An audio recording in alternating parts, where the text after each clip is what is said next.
Oi, pessoal, tudo bem? O meu nome é Adele, eu sou doutoranda no programa de Literatura e Crítica Literária da PUC de São Paulo.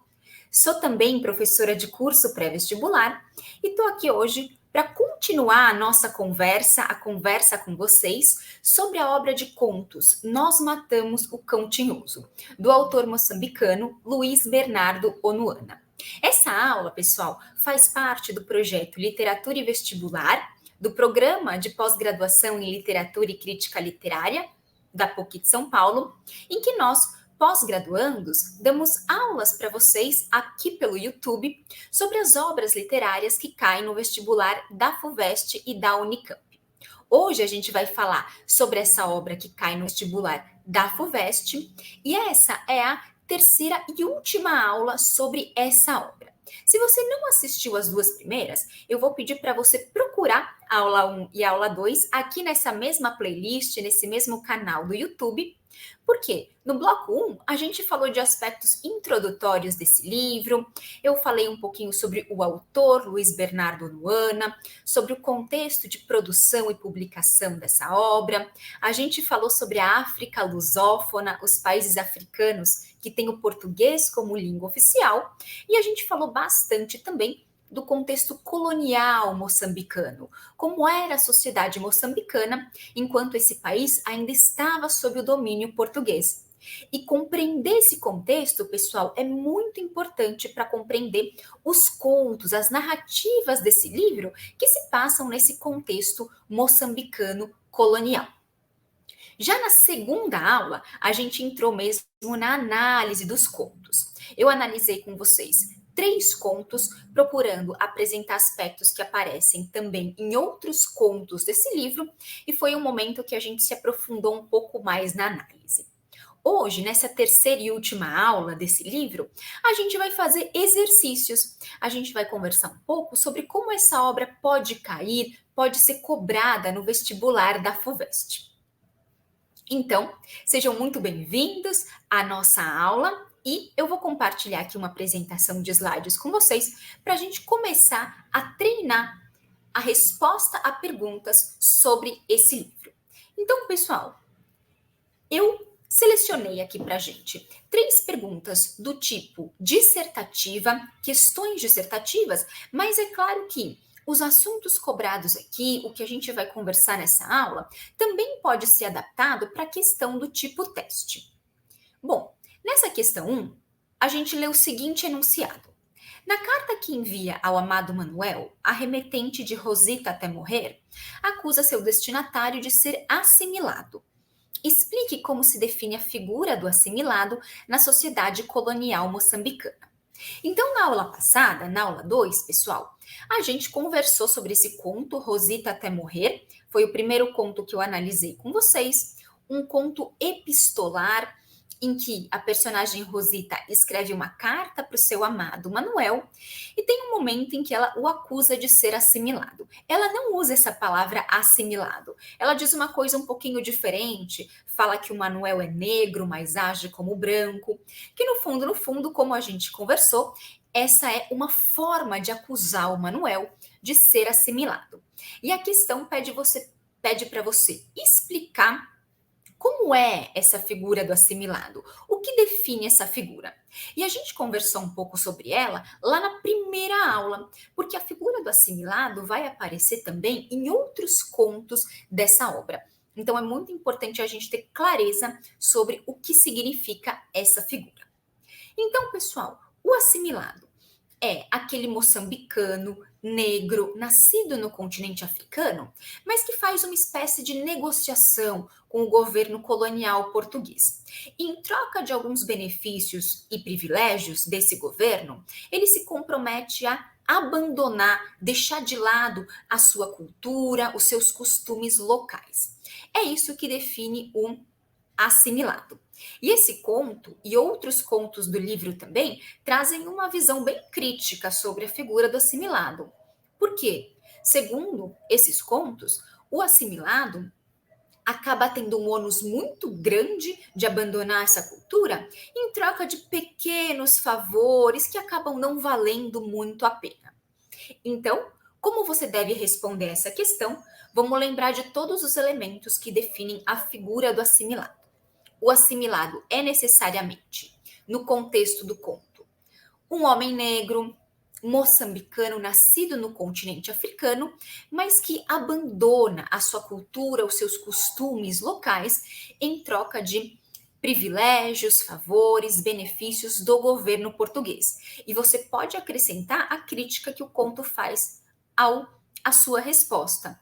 Segundo o conto, essa troca é desigual, essa troca acaba não valendo a pena, essa negociação acaba não sendo vantajosa para o assimilado. Então, essa figura do Manuel que a Rosita constrói na sua carta. Bom, pessoal, vamos passar então para a segunda questão, que vai falar sobre outro conto que a gente analisou na aula passada, As Mãos dos Pretos. O enunciado diz assim: no conto As Mãos dos Pretos, o narrador pergunta a diversos personagens por que a palma das mãos das pessoas negras é mais clara que o restante do seu corpo. Ele ouve inúmeras versões como resposta a seu questionamento. Vamos parar aqui um pouquinho só para comentar esse enunciado, pessoal.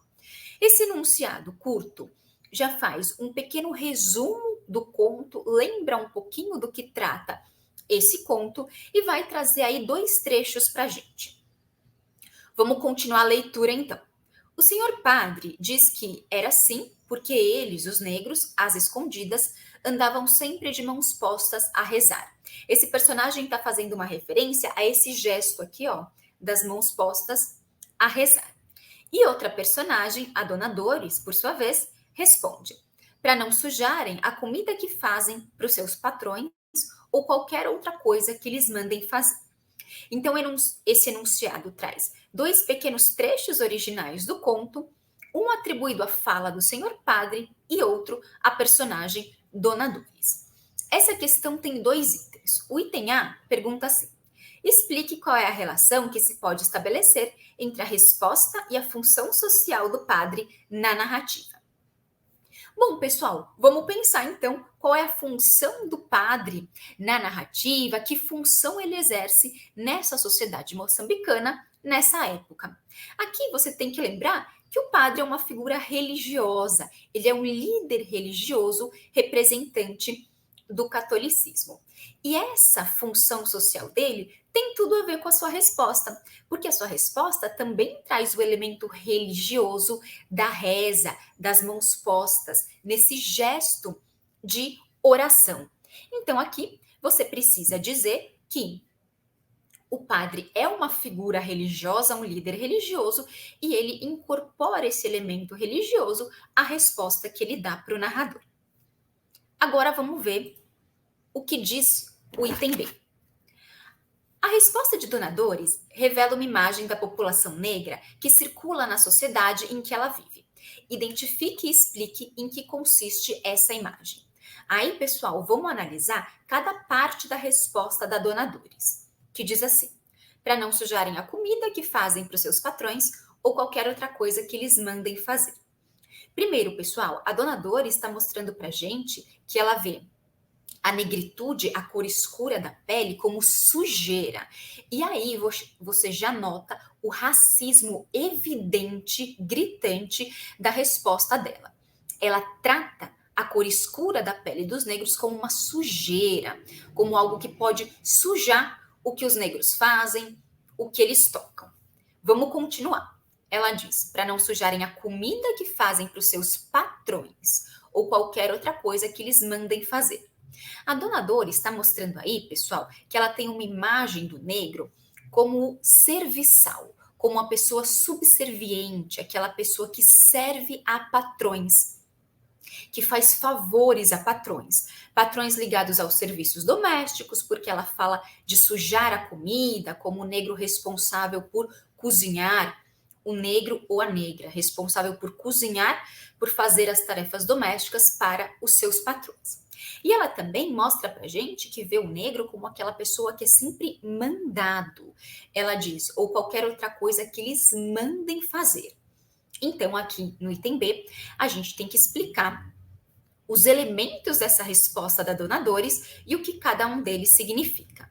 a questão da negritude associada à sujeira, a questão do negro como serviçal, aquele que serve a patrões, para tarefas domésticas e outros tipos de tarefas, aquele que é sempre mandado trabalhar, fazer trabalhos forçados, muitas vezes trabalhos braçais.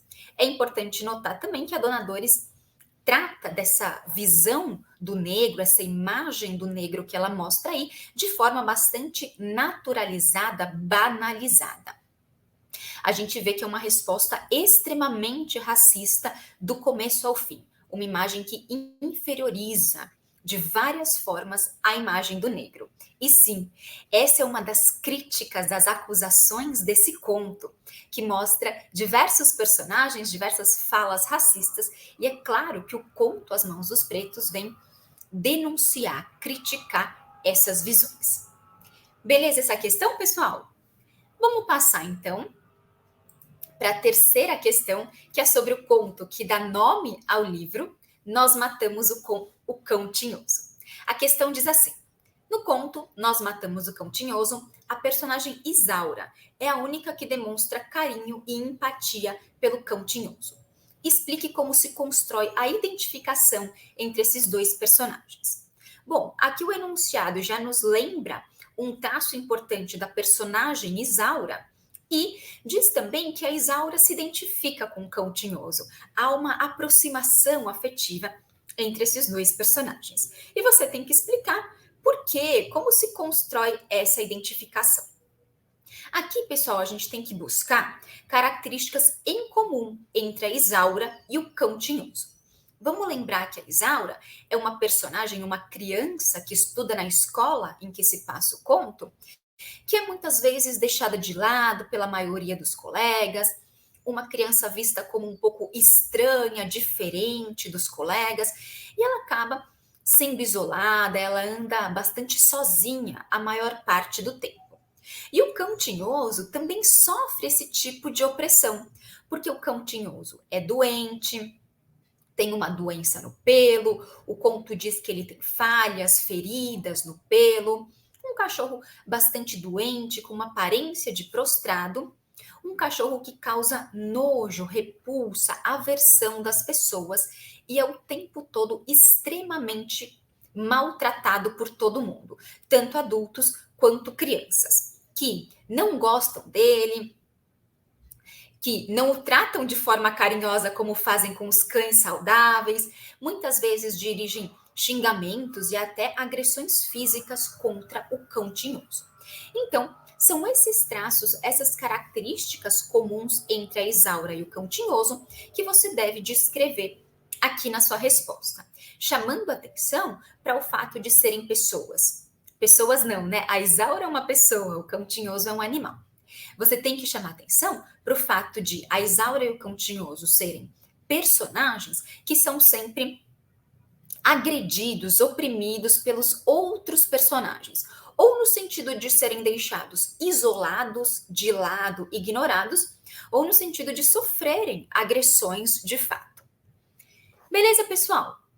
Então a gente viu aqui agora 3 questões dissertativas, uma sobre cada um dos contos que a gente analisou na aula 2, na aula passada, e eu procurei com isso, então, treinar um pouquinho com vocês alguns aspectos importantes de cada um desses 3 contos, lembrar desses aspectos, e também procurei chamar atenção para algumas características, aspectos, tipos de personagens, tipos de relações pessoais que vão aparecer também em outros contos desse livro.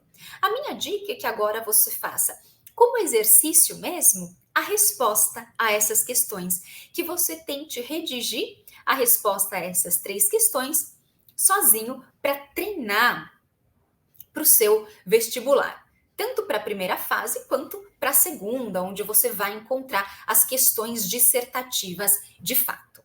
Bom, pessoal, quero deixar o incentivo aqui para quem ainda não viu, assistam as outras aulas dessa nossa playlist no nosso canal do YouTube sobre as outras obras que caem no vestibular da FUVEST da Unicamp, para você se preparar super bem para essas provas. Para quem ainda não leu esse livro, fica mais uma vez o meu incentivo para que você leia os contos do Onuana. E quero desde já desejar uma excelente prova para todos vocês e muito, muito, muito obrigado pela companhia, pela atenção, por estarem comigo aqui nessa conversa sobre literatura. Um beijo, pessoal, e até a próxima.